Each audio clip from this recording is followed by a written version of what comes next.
Добро вечер, почитувани гледачи. Јас сум Драган Милосаљевиќ, а вие следите емисијата Заспи ако можеш, прва во оваа работна недела и морам да речам прва во ова ново студио. Ке ги очекуваме вашите коментари, дали ви се допаѓа, мене вака лично ми е сосема во ред. Ја почнеме оваа емисија заедно со кампањата која што стартуваше токму денеста, кампањата за локалните избори. Ако досега главите ви беа преполни со политика, немам никаква дилема дека од сега ќе ви бидат наполнети и дополнително и ќе добиете веројатно некое запаление на мозокот. Се надевам дека не ова е мала шега, се разбира. Вечерва следува рекапитулацијата на месецот, стандардна емисија која што јас многу ја сакам, емисија во емисија како што ја нарекувам, и стандардните гости, кодомакини, професор Жидас Даскаловски. Добра вечер, професоре. Добра вечер, Драган. И Раби Седрак, добра вечер. Добра вечер, Драган. Реков дека кампањата започна, очекувам, иако подпиша некаков кодекс за фер однесување во текот на кампањата, немам никаква дилема, впрочем, не само што очекувам дека ќе биде валкана по многу нешта. Впрочем, валканиците можете да ги видите однапред. Еве да го земеме примерот со претседателката Гордана Василјановска-Давкова. Раби, вас ќе ве замолам прв за коментар по онаа фамозна средба со претседателот на САД Доналд Трамп и со неговата сопруга Меланија, која што е стандардна во на сите оние средби кои стануваат по Генералното собрание на Обединетите нации. Кај нас потполно непотребно се појави една приказна дека претседателката не се сликала со вистинскиот претседател на САД и со неговата сопруга, туку со восочни фигури. И тоа го лапна како лапна јадица, се разбира, да не го свати погрешно некој тоа. Дури и Андреј Жерновски, кој што е дипломат, беше амбасадор во Романија, потоа медиумите што го објави ова не се извинија. Јас морам да признам, веднаш се јави во Њујорк да проверам за секој случај дали навистина е такво нешто можно, се разбира, добив негативен одговор. Какви се шансите според вас, Седрак, некој претседател на држава да си дозволи луксус на таква голема конференција како што е Генералното собрание на Обединетите нации и потоа после нео да биде на средба со восочни фигури? Мислам ова дека го нема никаде, па дури и за нашите бедни стандарди е премногу. Видете, прво за коментарот на Джерновски што коментираше на претседателка дека беше со восочни фигури, ова не доликува ни на дипломат ни на ништо, затоа што основно, да кажеме, барем он беше тамо и знае како оди протоколот, особено после состаноците на General Assembly на Обединетите нации. Втората работа, искам да ви кажам, нема што да се занимаваат луѓе освен овакви работи. И сега малце значи место да гледаме што се случува во светот и што се последиците на ваква средба во Обединетите нации, во Америка генерално, ние се нафатиме на вакво нешто. Значи, прво не би се дозволил ниту еден ни председател, ниту функционер, ниту никој да оди да се слика со восочна фигура. Би било крајно понижувачки, апсолутно. Да, така да стварно ние место да се гледаме тоа што треба да го гледаме, да се фокусираме на работата што ние имаме, се фатиме на вакви нешто и за жал,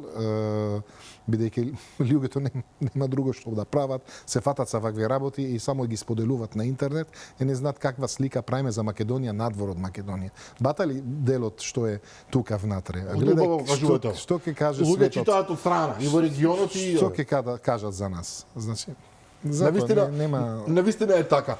Професоре, влеговме во кампањата, ќе биде, како што реков, весела, ќе биде бурна, сега ќе имаме купишта, нели, средби со граѓани и така натаму, ветувања на се и се што очекувате вие?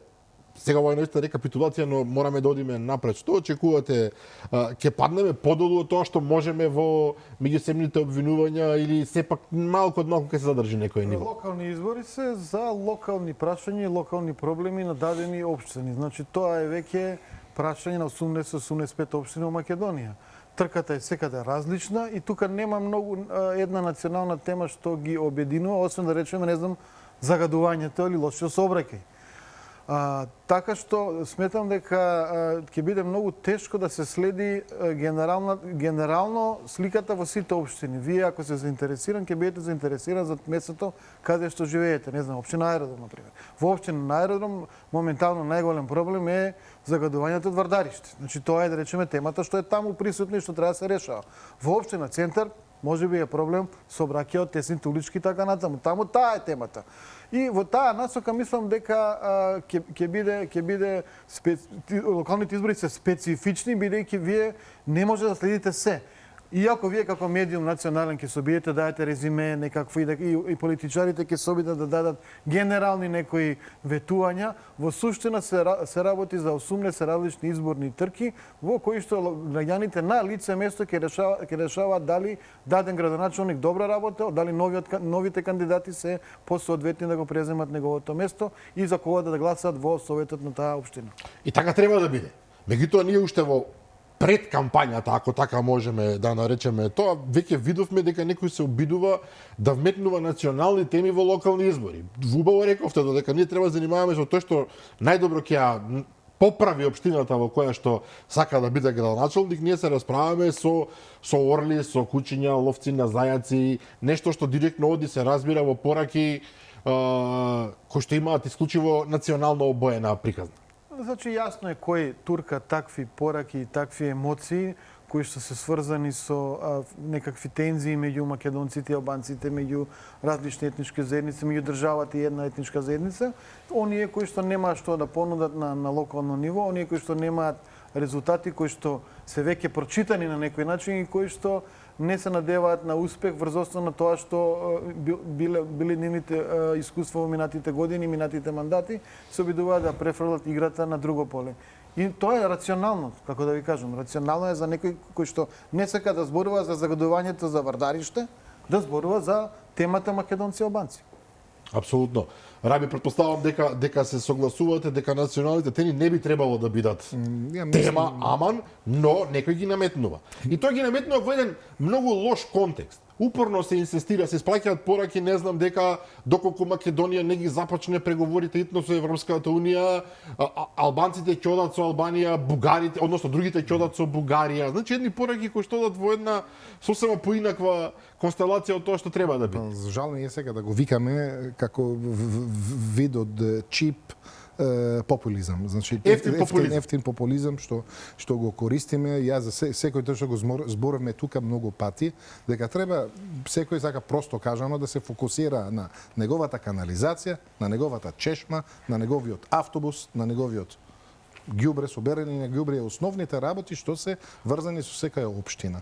А не да се занимаваме сега со регионална политика, затоа што нема никаква врска локалните избори со регионалната политика. И втора работа, се знае пак, тој што нема што да нуди, он се фаќа со такви работи и те ги промовира, затоа што нема што да нуди. Тоа е исто како се водат негативни кампањи во одредени места. Ако нема што да се пофали себе, ако нема багаж, ако нема агенда, ако нема што да нуди, се напаѓа други. Така да најасно не е на народот, мислам дека и веќе помина овој време за вакви приказни. Така да така. Но, професоре, морам да признам, вие загаднавте малку, можеби и не сакајки.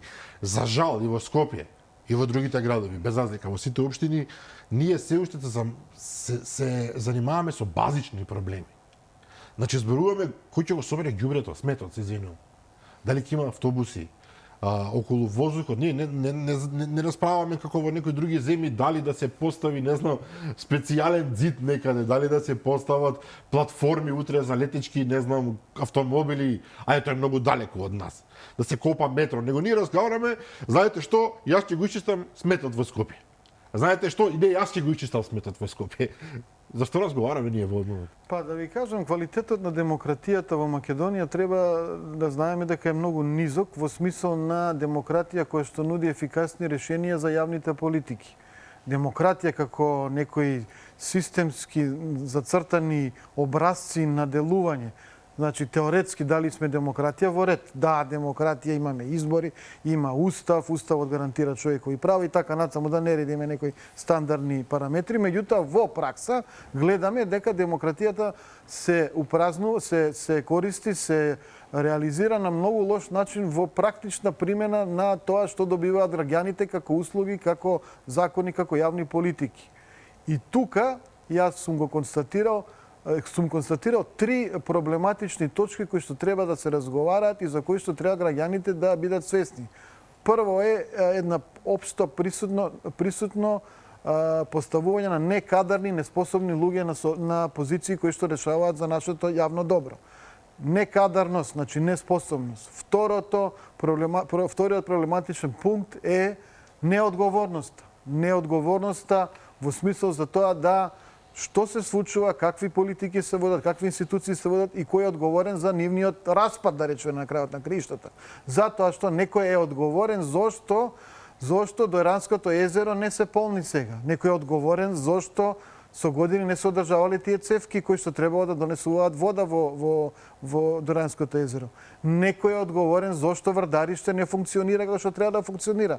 Некој е одговорен зошто таму нема зид, односно мрежа заградено, зошто нема камери, зошто нема дронови, зошто се населиле bespravно луѓе таму. Некој, значи има одговорности од секаков тип за тоа зошто не функционираат институциите. Поврзано е со третата точка, а таа е неказнивоста. Имате вие во секоја влада, во секој циклус на владење проблеми и злоупотреба на власта, и злоупотреба на законите, и опозицијата, и медиумите, и јавноста вообичаено ги откриваат тие така наречени афери, кои што потоа, за жал, не се процесуирани. Значи, колку афери вие тука во оваа емисија, Драган, па и заедно со колегата сега во кабинетот Горан, откривте, односно обзнанивте и кои што требаше досега да се процесуирани од обвинителство, од органите на прогон, кои што досега требаше да проверат каква била сделката за Бехтел ЕНК, па со Равија, па како се викаш оне Васко Колбасот и така натаму и така наваму. Да. Значи тие три работи, некадарни луѓе на јавни функции, неодговорност во работењето и политичка неодговорност, вие гледате луѓе направиле бели и повторно се рециклираат. Истите луѓе кои што немале никакви успеси, еве ги пак кандидати се на овие локални избори. И имате неказнивост. Очигледна корупција, не се терети, не се прогонува, немаме судска разрешница и луѓе испаѓа дека без пардон можеле да крадат, да бидат корумпирани и да присвојуваат државни наши пари во приватни џебови. Така е. И сега тука доаѓаме до специфичен момент, Седрак. Надреален според мене. Надреален во буквална смисла на тој збор. Владата отворено вели дека правосудството наше такво какво што е, не ја завршува добро својата работа. И тоа не е некоја голема вистина, тоа е факт. Тоа е фактичка состојба. Меѓутоа, објективно, ако обвинителството и судството не ја завршуваат својата работа добро, како да се очекува дека таа неказнивост ќе се промени, затоа што неказнивоста по дефиниција може да заврши само ако правосудниот систем започнува да делува. Полицијата, како што јас знам и сум информиран, главно ја завршува својата работа. Пронаоѓа докази, обезбедува сведоци и така натаму, меѓутоа понатаму системот вели одат сите тие докази и елементи во обвинителството, каде што стојат со месеци често пати, се забошотуваат, се договараат, како во случајот со некои суди, однапред некакви договорени пресуди и се завршува со едно големо ништо. Да, ама видите дека, значи било кој да дојде на власт, да ја води и сега да ние тројца одлучиме да се бориме против корупција, еден од нас да биде одговорен на судот, еден за обвинителство, еден за полиција. Не може да се решава доколку не се променат законите. Проблемот не е во тој што е во функција. Проблемот е во законите што се направине намерно за да не може да одговара никого. Е моментот кога ќе правиме промени во законите, тогаш е да ставиме било кој да ја води институциите сега дали за суд, за обвинителство, во МВР, во секој функционира. Ние законот имаме проблеми во него. Можем да спомнам 10 закони што има проблем во нив, а нема, значи како напишано закон, како направено законот, не овозможува на оној кој е во позиција за да се бори точно против корупција. Тоа може да го гледаме во новите промени во законот за сообраќај во МВР. Гледај, кога го променивме законот, овозможува за нив они да имат повеќе контрола и повеќе да... Овие сега што стапија на сила, зборувате, да. И затоа треба измени у закони да се направат. Законите, тоа треба посебна емисија, да ги фатиме законите од почеток до крај, колку закони има што не се во ред. Но тоа е само еден сегмент, се плашам дека Седрак. Вториот сегмент е дека луѓето кои што судат според тие закони се подложни, за жал често пати, на коруптивен момент. Ама сега, и ова доброто, кога имате закон што добро напишано, и кога го спориме тука порано, значи ние, законите треба да дојдат од устав, треба, значи има радослед како треба работи да направи. Ако има закон направен како што треба, дури тој што е суд или било кој што е во позиција каде може некој да го оцени или да го закани или да го вака, и он да не прави вака, ќе бидете вие во можност да го тужите него. Значи се случува што сега не е случај, за жал. Случува во Македонија дека има пресуди, каде пишува во пресудата дека нема право за жалба. Каде тоа во светот има пресуда без право на жалба? Каде постои тоа? Тоа ниту у Руанда не постои. Самиот закон треба да се промени. Да, смешно е. Како е тоа ова пресуда без право на жалба? Каде постои вакво нешто? Добра констатација. Ајде да се вртиме малку кон пожарите. Морам да ве прашам вас, професоре, затоа што вие не бевте овде, до душе, овој последен период, веќе од крење бевте далеку во Аргентина, не во Њујорк, бевте во Аргентина, претпоставам ово поминавте таму. Да, и нема фотомонтажи на моите фотографии. Нема фотомонтажи, на вистина бевте во Буенос Ајрес. И каде на друго место? Друг пат ќе зборуваме. Ретка можност е во секој случај таму да се оди. Зборот ми беше во меѓувреме се појавија во меѓувреме. Пожар имаше цело лето, меѓутоа неколку пожари во Македонија беа исклучително индикативни по својата специфичност, значи пожари еден по друг, ден за ден, на стратешки места, што би се рекле, во една депонија, во друга депонија, во трета депонија и на крај во она фабрика за отпад, во Трубарево, која што предизвика особен вид на страв кај луѓето, природно заради начинот на тој електронски отпад што гори, се уште тој отпад, не знам колку знаете, се уште е во ситуација да тлее, условно кажано, овде, бидејќи тие фамозни батерии едноставно одбиваат да се изгасат, па има специјална служба која што ги следи ностоп. И тука Стојан Чангелов употреби еден термин дека е можно да се работи за хибриден напад, а потоа го прифати и некој функционери во власта. Вие сте, меѓу другото, предавате и вакви предмети на факултетот за безбедност. Хибриден напад, кој ќе се каже, тоа е многу сериозен израз. Не е тоа туку така. Па тоа хибриден напад е ново говор орвелијански, кој што означува секако вид на напад кој што не е директен на државата во класична смисла воена. Како воен напад, меѓутоа има истата интенција. Меѓутоа има сериозни последици кои што се сврзани со општата безбедност на населението во една држава. Сега, јас ќе ги вратам трите принципи што ги кажав. Овде имате класичен пример на некадарност и неспособност, односно неодговорност и неказнивост. Зошто? Затоа што дадена е лиценца за складирање на еден доста сензитивен отпад буквално во една шупа. Како што сите се чудат на како може да биде шупа дискотека па да нема никакви безбедносни стандарди во Кочо. За жал, да. Значи тука некој тоа го направил. Некој го направил што немал одговорност политичка, нити па казнена, никаква кривична одговорност немал за тоа. Понатаму некој веројатно го подметнал пожарот и не сме успеале да утврдиме кој е. Меѓутоа, вакви подметнати пожари е јасно дека се случуваат во регионот заради такви субверзивни причини од Турција, каде што често пати тоа се представници на ПКК, движењето на курдите, до Хрватска, до Грција и така натаму. И некои се со екстремистичко-терористички идеи, некои се со лукративни идеи да се опожари некој регион, за потоа да се користи земјишчето за градење. Меѓутоа, во секој случај нема соодветна контрола и нема одговорност за последиците од тие пожари кој, зошто, како и што ќе ја превземе. Да, но видите, отпади кога се палат, се сомневам дека некој сака тука нешто да гради, ме разбирате? Апсолутно. Или фабрика за електронски отпад. Тоа е сосема нешто друго.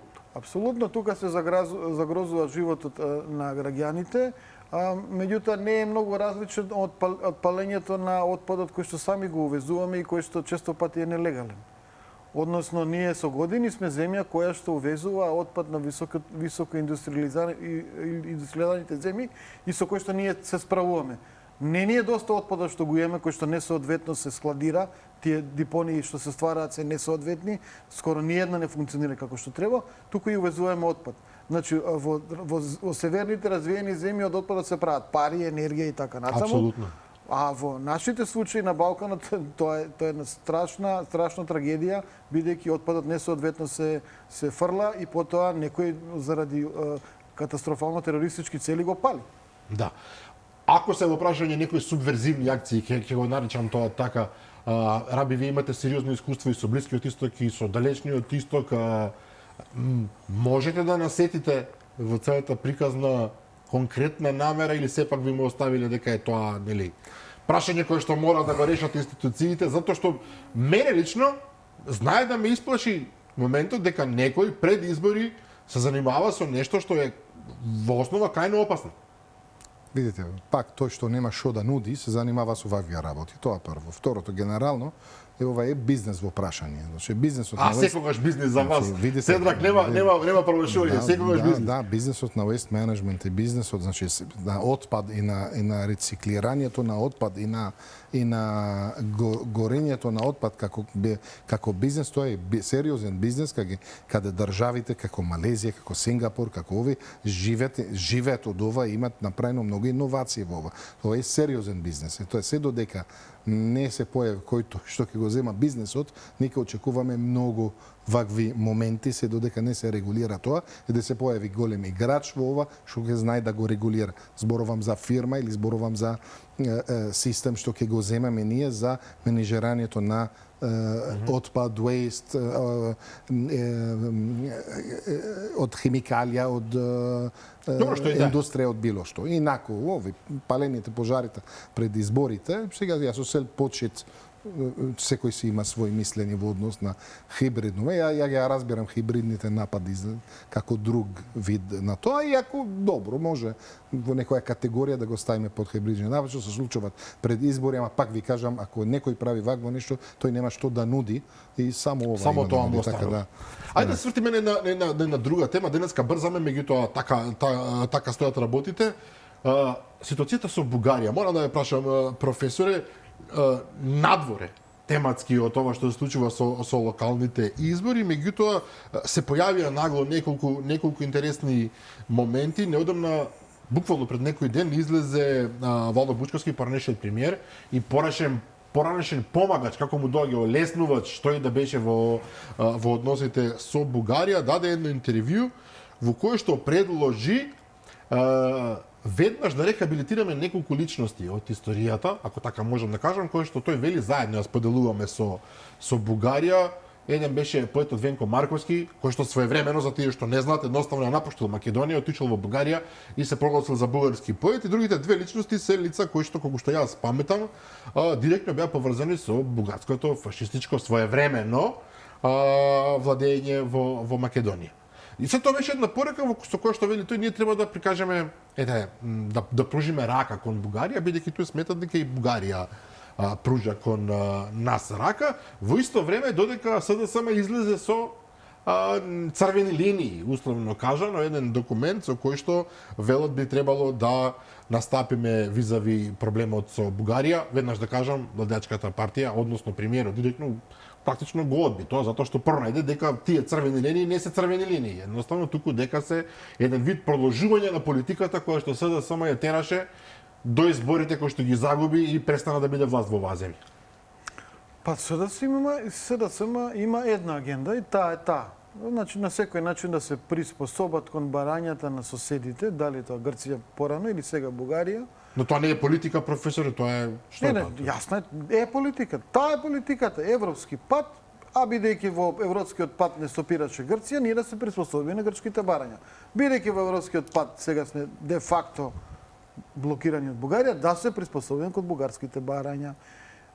Сега, како да ви кажам, немаат алтернативна политика, меѓутоа барем имаат ова им е таа политика. Владата стежне кон тоа да добие некои гаранции. Тоа го знаеме веќе година и Така е. 3 месеци од кога се дојдени на власт. Се обидуваат, можеби ќе успеат да видиме. Она што е јасно е дека во Европа прашањето ќе веројатно ќе се решува на некој начин регионално. Во смисол дека тоа ќе биде еден пристап кој што ќе вклучи и земји кои што ние се чудиме зошто се кандидати како Молдавија и Украина. Вчера Коста кажа дека идеја дека може да се промени начинот на гласење кога ќе се отвараат поглавја, кластери, сите тие таму барања за усогласување на законодавството, да се прави со квалификувано мнозинство. Што нам не одговара идеално. Апсолутно. Квалификувано мнозинство. Ако тоа се случи, супер, ние сме на конј, што би се рекло, веројатно не би можела Бугарија да не блокира. Меѓутоа, ако не се случи, ние с година и 3 месеци веќе реално тапкаме во месец со тоа што бараме некакви гаранции. Моментот е за некаква акција. Моментот, јас кажувам во секоја емисија што се гледаме, дека моментот е да владата направи некаква акција. Премиерот вели после нова година има некакви назнаки за поместувања. Супер, добро, еве. До нова година може да почекаме, ама времето тече. Во принцип и Црна Гора и Албанија напредна и ако има добра волја во Брисел, може да ги затворат преговорите многу брзо. Тука ќе има до овој момент што мене ми е интересен. Вие велите регионален пристап. Ако Црна Гора објективно ги отвара и затвара поглавјата со голема брзина и Албанија исто така, можеме ние да ги стигнеме. Бидејќи вие пред некој месец во оваа емисија рековте дека во принцип подготвеноста ние така самите преговори сами по себе не се кој знае што, бидејќи ние релативно лесно ќе се справиме со нив. Па да, нема преговори тука бидејќи вие нема преговори, тоа кога го знаат, усогласувате законодавство, спроведувате политики или не. Да, ама треба, тука има технички и политички момент да ни одобрат почнување така наречено на преговори. Поентава беше друга. Молдавија вчера имаше избори. Така е, победија проевропските сили на Маја Санду, така? Победија на како и како. А како победија друго, добро? Победија, да речеме, победија во фер демократски избори. И сега тие се на европски пат. Послани им чергата и ќе одат напред. Меѓутоа тие се во пакет со Украина и затоа Коста се нервираше и затоа коментираше, па можеби ние да трнеме на некој начин со промена на системот, затоа што Унгарија кочи Украина. Украина е запрена од Унгарија. Те имаат и своји причини, не се само овие причини што Украина им ја бомбардира транспортната мрежа за енергенци. И за нив за Словачка, да. Туку и заради третманот на унгарското малцинство во Украина. Така што поентата е ако има некој регионален пристап, ние ќе биде шмукани во Европска унија, вака или онака, само која цена ќе треба тогаш да се плати од Македонија да видиме. Ние бевме во една ситуација каде што заради глобални геополитички потреби ние бевме шмукани во НАТО и цената ја плативме дебело. Малку од малку да почекавме, ќе влеземе во Македонија со една референца без решавање на така наречениот спор за името со Грција, бидејќи се случи украинската криза, односно рускиот напад на Украина. Да. Сега некој ќе рече па ајде да почекаме да видиме, можеби ќе не шмукаат и без Бугарија. Некој друг ќе рече нема време за чекање, мораме да направиме некој потек хитно. Па не знам што е најпаметно, но ако чекаме, а ништо не се случува со нас, се случува се со Молдавија, Украина, Албанија и Црна Гора, тогаш заводно го чекаме годо. Заводно го чекаме годо. Ќе видиме како ќе оди. Морам да се префрлам на уште на една тема. Седрак, Генералното собрание во Обединетите нации се случи, председателката мислам дека веќе се враќа дома, беше во Мичиген да се види со македонците од диаспората. Убаво. Јас додека траеше овој голем самит на сите светски челници, реков дека за жал последните години овие самити се сведуваат на едно големо ништо. Многу фотографирање, многу разговори и на крајот на криштата едно големо ништо, уште едно генерално собрание кое што не донесе, и мојот впечаток е, ме молам поправете ме, ништо суштинско. Оние главните што зборуваат тамо, тие што имаат моќ, си ги задржаа своите позиции и добивме повторно една сесија на многу скапи средби кои што на крајот на криштата на светот баш нема да му донесат ништо добро. Можеби и ништо лошо, меѓутоа ќе остане така како што е, а вака како што е не е добро. Види, генерално сме збореле за таа тема предходно, имаше дури две конференции, една беше тука во Македонија на улогата на организациите како Обединените нации и како оди во, да кажеме, се е променето, дека дури може да кажеш дека нема никаква улога или нема причина за што да продолжат да постојат. Почнувајќи со системот на вето, што е како што гледавме сите, например, моментот со Палестина, Газа и со Израел, каде скоро цел свет тоа беше изненадувајки да особено Франција и Англија да признават Палестина како држава, а гледате дека во последните година, скоро година дена, меѓу 9 месеци, секогаш Америка става вето на секоја одлука што ја носи. И тука се затвора приказна. И тука имаше 200 држави во светот што гласат на нешто, се согласуваат и сакат да сопрат војната во Блиски Исток, на пример, и доаѓа само Америка, става тука вето, што е мислам дека не ова е вид, да кажеме, на булиинг, кога една држава треба да спротивува на цел свет. Но го мина вела дека е анахрон овој систем со 5 членки кои што имаат право на вето, меѓутоа за тоа да се промени тие треба да се согласат. Ова е ситуацијата како со нашата блокада во Европската унија. Дефинитивно, ама сега само гледаме пристапот како е. Значи јас гледам тука најскоро, најпиплива работа, најблиска работа е тоа што се случува во Газа. И ја вие знаете што ја мислам на сето ова што се случува таму. Го збореме тука пред 2 години, што се вистинските причини, мислам дека се јасни кога зборев дека стана збор тука за сместување на целиот палестинскиот народ да се става во Синај, ама гледате дека ниту една сила во светот го прави тоа. И фактот дека Франција и Англија, они кои договарале пред 100 години, така е, да го делат регионот вака, денеска они ја признават Палестина и пази, не ја признават Палестина затоа што ја признават Палестина, тука ја признават Палестина само да излегуват од американскиот чадор како инает и реваншизам на тоа на позицијата на Америка кон Европа. Мислите дека тоа е суштината на целата? Не го мислам, тоа е факт. Сакат да покажуваат дека веќе ние не сме под американскиот чадор во ова работа и се договарале они предходно дека 20-та ќе ја признават Палестина во одреден момент. Имаше и други држави што ја признаа од Европа Палестина, некои дури отида до таму, не знам, Словенија му забрани влез на Нетањаку. Тоа е речи се да неверојатно делува. Да. И самиот Бенјамин Нетањаку неодамна во една изјава за израелското радио, нема факите за збор, рече Израел ќе мора да се подготви да биде self-sustainable. Да. Само одржлив и во економска смисла, затоа што очигледно доаѓа период во кој што ќе имаат сериозни проблеми во односите со другите земји. Да. И тоа ова ќе продолжува, сега гледаме што се случува сега во светот, така да гледате на пример со Венецуела, што беше една огромна, сега кога излезе и учествуваше во протест во улица за Палестина, на пример, и тоа се актуализираше во цел свет затоа што го кинеле неговата виза, на пример. Да, зборувате за овој председателот на Венецуела, пардон, на Колумбија. На Колумбија, да. Пардон, извини. Иако Колумбија баше за американски партнер од најголема сигурност. Да, ама моментот тука е дека он сгрешил. И сега од една страна он сгрешил како странец да учествува во протест во туѓа држава. Тоа е казниво. Значи во Македонија кога доаѓа тука куп странци да се протестираат, треба да се уапсат. Но нас тоа ни го права, ако сме реални ни го права. Може да биде рачунато како некоја надворешна агенда за дестабилизација на самата држава. Ама од другата страна, како го му дале вредноста повеќе од тоа што заслужува со укинувањето на визата негова на влез во Америка и тука се зема меѓународна димензија што мислам дека не треба да земат такава димензија. И така натаму на сите настаните што се случија во текот на кога беше ова настанот на Обединетите нации со другите држави во однос кон Израел, кон Палестина и кон цел свет. Така да сега знам дека не е тема денеска ова да го разговараме, ама ќе посматраме сега во блиска иднина многу промени ќе се случуваат благодарение на овој General Assembly што беше во Обединетите нации. Да видиме. Реков дека бевте во Јужна Америка, па оттаму можеби малку по-видливо ги констатиравте работите. Ова со колумбискиот председател на вистина мене ми беше изненадувачки. Она другото повеќе ме интересира со Венецуела.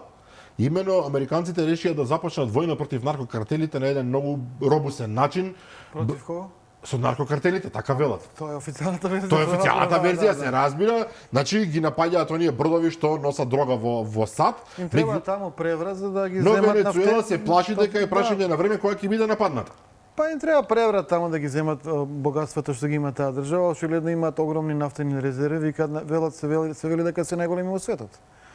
Така што земја која што во незината хемосфера, дури и по онаа доктрина на Монро, кај што Америка им кажува на другите ова е наше двориште и тука нема што да барате ќе бидеме тука. главен шериф, нема другите што да барат, а Венецуела се работела со некаква си Русија таму, со некаква си Кина.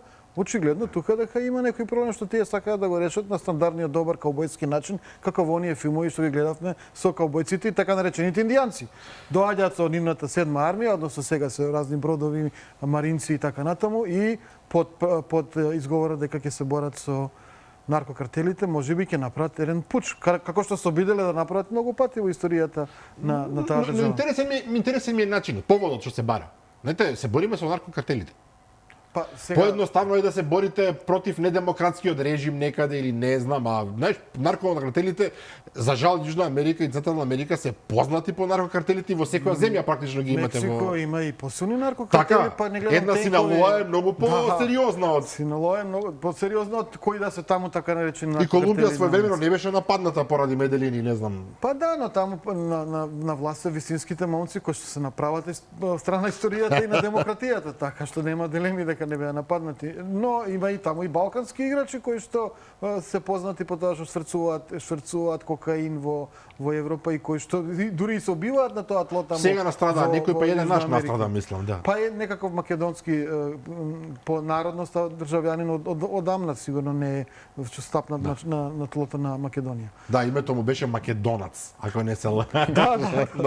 Македонац. Како и да е, и она што ми е клучно од сето ова што се случуваше на меѓународната сцена во последниот период, и тука барам коментар од двајцата, посредбата со Володимир Зеленски, како и да е, председателот на САД кажа нешто навистина чудно, со оглед на фактот дека претходно водеше една инсистираше на политика на брзо пронаоѓање мир за украинскиот конфликт. Тој рече, се не може да го цитирам до крај, меѓутоа јасна беше пораката, ги разгледав и ги сознав вистинските околности во кои што се наоѓа руската економија, украинската економија, руската војска, украинската војска и заклучив дека Украина не само што може да ја врати својата територија што е изгубила досега, дека и тука го цитирам ова, рече може да оди и понатаму. Тоа е логиката на ова реченица и може да влезат во Русија. Поинаку не можеме да го толкуваме и дека всушност може да се добие војната на бојното поле и сега како додаток рече НАТО ќе продолжи САД ќе продолжи да го наоружува НАТО, а НАТО може да прави што сака со тоа оружје, апсолутно мислејќи на европските земји од НАТО.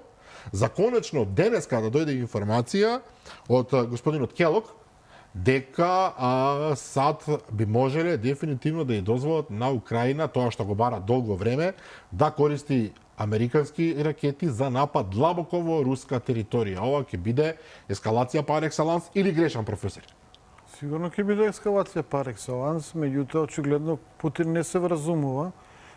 Трамп мислеше ќе го вразуми. Трамп мислеше на основа на тоа стандардно ривалство меѓу големите сили ќе успее да направи некаква сделка како ова со Венецуела. Ова е моја територија, ова е твоја територија. Ајде да направиме сделка, ајде сега сепак да дојдеме до мир. Многу луѓе загинаа, а има интереси сега американците и природните богатства од Украина би требало како гаранција за мирот да ги земат. Тука се интересите на европските држави. Но Русија напредува таму на тој фронт, не знам, секојдневно нешто напредува. А Украина е во сериозна криза и финансиска и во однос на вооружувањето. До сега, заради тоа да не биде ескалирана состојбата, не им дава толку лесно да пукаат со такви далекометни проектили и ракети, како и да ги наречеме, а сега зборуваат и за употреба тие така наречени Томахавк ракети и ако навистина почнат да гаѓаат и подалеку од тие 150-200 километри, би можеле да гаѓаат и директно во Москва и во Ленинград, односно Санкт Петербург. Што би било, не знам колку сериозно сватено од Русија, а би требало да биде многу сериозно сватено ако некој ви погоди цел во главниот град. Не знам како би било одговорот и колку би бил сериозен. Меѓутоа тоа би било навистина една сериозна ескалација која што ние не ја посакуваме овде во Македонија, бидејќи ние посакуваме мир. Никој нормален, Тамара. Па сега војната е бизнис, не е баш така некој не посакува проширување на пријателството и продавање за профит, тука сигурно и Раби ќе искоментира во однос Така на е, но Раби, Зеленски вели, доколку продолжите со овие напади, ние ако го добиеме ово оружје, а ќе го добијат според се, велат подгответе ги за солништата во Кремљ, бидејќи ќе треба и Путин, иако не го употреби конкретно кон Путин, ќе треба да се крие во засолниште. Ова е закана, ние ќе гаѓаме Москва. И тоа ќе гаѓаме Москва, нема по случајен избор, туку ќе гаѓаме конкретни места каде што можеби се наоѓаат и клучни луѓе во Русија. Ова е, потоа имаше еден одговор од Медведев дека не знам ќе го срамниме Киев со земја и така натаму. Меѓутоа сето дека ова е во рамките на вокабулар, на реторика, повеќе или помалку е добро. Но што ако дојде навистина до тоа? Ако американците навистина го дадат тоа фамозно оружје и дозволат со него да се гаѓа, и ви имате ситуација во која што некој ја бомбардира Москва, колку и да звучи чудно. Што може да очекувате? Можат во Кремљ да речат епа ако е така црвеното копче и оди се во воздух или повторно. Сега имам две забелешки тука. Првата е оној кој заканува и вика и дере и заканува цело време, тој не прави ништо, тој само е звук. Тој што знае да прави, ќе прави без да заканува, без да излезе со изјави. Тоа е еден дел од одговорот. Така да не го очекувам ова да се случува и сега и да го гаѓа внатрешноста на Москва или на другите градови, затоа што тоа ќе биде ќе отвори нова епизода, ама како и да е, мора некој, тој е другиот дел, другата забелешка. Мора да се случи нешто страшно во светот. Тоа треба да се случува или помеѓу Русија и Украина во наскоро време, или помеѓу Израел и Египет во Блиски Исток, или помеѓу Кина, Тајван и тој дел. Ама мора нешто да се случува. Зошто сметаш дека мора? мислам дека мора нешто да се случува? Клучот, зошто мора да дојде тоа? Затоа што кога гледаме Америка, што беше она најака држава, супер пауер ја вика, супер моки во државата, знаеш титулата супер моки како се добива, гледаме дека многу земји почнат да складираат злато, веќе нема важноста американскиот долар како што беше во минатото. Второто гледаме количината на, како се вика, дет. Долгот што го должи Америка спрема надворе, спрема внатре. Третото гледавме деградацијата се вика или симнувањето на ниво на надворешната политиката на САД по завршувањето на првиот мандат на Трамп. Сите овие индикатори може да докажуваат и покажуваат дека американските санкции, американските закани веќе не вредат или веќе не исплашуваат како исплашувале еден ден во претходно. И ке мора, за да Америка да добие авторитет уште еднаш и да ја практикува незината авторитет, да се случи некоја војна каде би можела она да интервенира и да to supply, да снабдува со одредени вид на оружје, одредени вид на ракети и така натаму. И токму заради долговите, сите земји сега, БРИКС, како одат сите кон злато и така натаму, гледаме дека мора нешто вакво да се случува, за да може тука Америка пак да врши контрола како што треба, само се надевам Кина да не биде дел од ова. Ако биде Кина? Тоа е Тајван. Тоа значи сега производството на микрочипс, тоа значи многу работи што не се во ред. Значи кога гледаш дека сите три работи се страчни, дали Русија, Украина, дали Кина, Тајван, дали Египет и Израел, тоа е ужас. Потполно е се едно всушност. Да се разбира најтешко е за тие што се во тој конкретен регион, меѓутоа генерално за сите ова воопшто не е шега. Да, и ќе видиме сега што ќе се случи побрзо од овие три работи.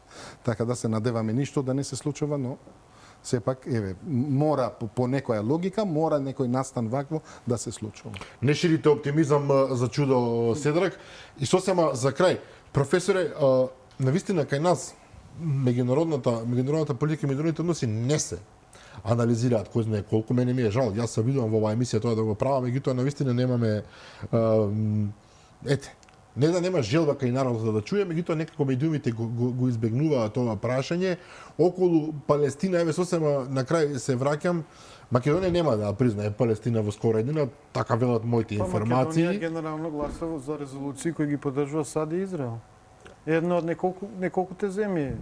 И сега имаме често пати една ситуација во која што јавноста се возбудува со право веројатно зашто не преземеме нешто повеќе, една Словенија која што е еднакво голема колку нас и по луѓе и по територија, а и по важност ако сакаме иако се побогати од нас, донесува некои такви одлуки, многу луѓе сакаат да се види малце по-проактивна политика, меѓутоа ние се држиме за она правило да не се мешаме тамо каде што големите се пресметуваат. Дали е ова исправно во овој период или можеби треба да бидеме малку по-храбри во тој пристап? Ние сме ставиле сите карти во полза на САД и бидејќи Израел е поддржан од САД. Во принцип дури не ни изборуваме како официјални лица. Имате земји кои што имаат резервиран став кон Палестина. Хрватска, например, не ја признава. Не ја признава, иако сега има некоја најава дека Пленковиќ вели, ако не се лажам, Пленковиќ може би сгрешам, некој од хрватските челници рече не е прашање дали, туку кога ќе се случи. Па има гласање во Саборот и не успеа. Така значи убедливо изгубија тие што сакаат да признаат Палестина. Меѓутоа поентата ми беше председателот како некаква морална величина на Хрватска имаше еден жесток говор во Генералното собрание каде што го осуди насилството кон палестинците во Газа од страна на Израел. Са ние немаме ни вербално не се изразуваме протиставени, не сме протиставени кон насилството кој што многумина би го нарекле геноцид. Кој што Обединените нации го нарекуваат геноцид. Нивните комисии го нарекуваат. Но професоре, ние имаме сериозни внатрешни проблеми или соседско внатрешни проблеми со кои што мораме да се соочуваме и прашање дали во такви околности ние треба да излегуваме од рамките на оно што е за нас објективно можно. Бидејќи ако зборуваме реално, Македонија што и да направи на меѓународна сцена, никој посебно нема да се потреса. Освен ние внатре овде. Добро, тие внатрешни проблеми, не знам на што точно алудирате, ние сме едно општество каде што доминантни се христијаните. Има голем дел што се муслимани. Значи зборам генерално за нашите внатрешни интраетнички, меѓуетнички односи, блокадата со Европската унија, економија и така натаму. Тоа има врска со ова прашање каде што ако мислиш дека државна политика треба да биде да се ставиш во коалиција со САД и Израел, окей. Ама ти како политичар и како интелектуалец, ако не го осудиш ова што се случува, навистина трагично. Не, ја мислам дека ние тога во Македонија добро е како што е, затоа што Македонија се воздржи на гласањето или гласале против. Така. Мислам дека се воздржи, а ние последен пат што сме коментирале како Македонија во меѓународни сцени се направиме само скандали. Од поставењето санкции против Никарагуа до законување кога заканавме Русија и Кина. Памтите како во средниот век на Македонија во последните 7 години кога ги излегуваме со вакви изјави, дури биле смешни, бевме предмет на насмевка на цела Европа. Така да мислам дека тоа не е нашиот терен, тоа не е наша работа, да се држиме неутрални во тоа. Секој може на лично ниво да изразува како одреден став, како што го прави тоа. Мене ми е жал за Газа, ми е жал за тоа што се случува, но како политиката на држава, извинете, не смее тука на ние да се правиме како направиле претходните, да излезат да постават санкции кон државите, затоа што тука може стварно да влеземе во некој конфликт што не ни треба сега моментално. Инаку политиката е практична работа, да кажам. Генерално собрание е местото каде што министерот за надворешни и председателката треба да договорат укинување на визи за македонски граѓани за одредени држави каде што се уште има виза режим. Пример Јужна Кореја, пример Уругвај, пример Обединените арапски емирати. Што се постигнува? Значи овие говори шетање македонската дијаспора, медали, мислам извинете, ама тие приказни се едни.